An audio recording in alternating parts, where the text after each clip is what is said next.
টেলিভিশনের পর্দায় জনপ্রিয় ধারাবাহিক জগদ্ধাত্রী গল্পে এবার নয়া চমক।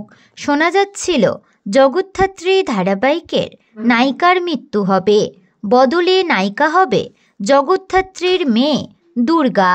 অঙ্কিতা মল্লিক ধারাবাহিক থেকে বিদায় নেবেন, বদলে নতুন নায়িকা রাজত্ব করবে।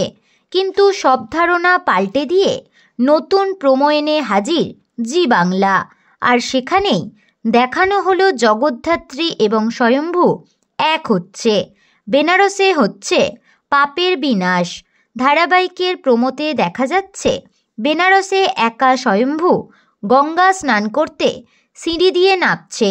সে বলছে জগদ্ধাত্রীর তো সবসময় তার পাশে থাকার কথা ছিল, এখন সে কোথায়? ঠিক এমন সময় দেখা যায় দূরে উৎসব এবং মেহেন্দি প্ল্যান করে স্বয়ম্ভুকে মারতে চাইছে, আর তার জন্যই বন্দুক তাক করেছে। ঠিক এমন সময় মাঝগঙ্গা থেকে নৌকায় চড়ে হাজির হলো জগদ্ধাত্রী।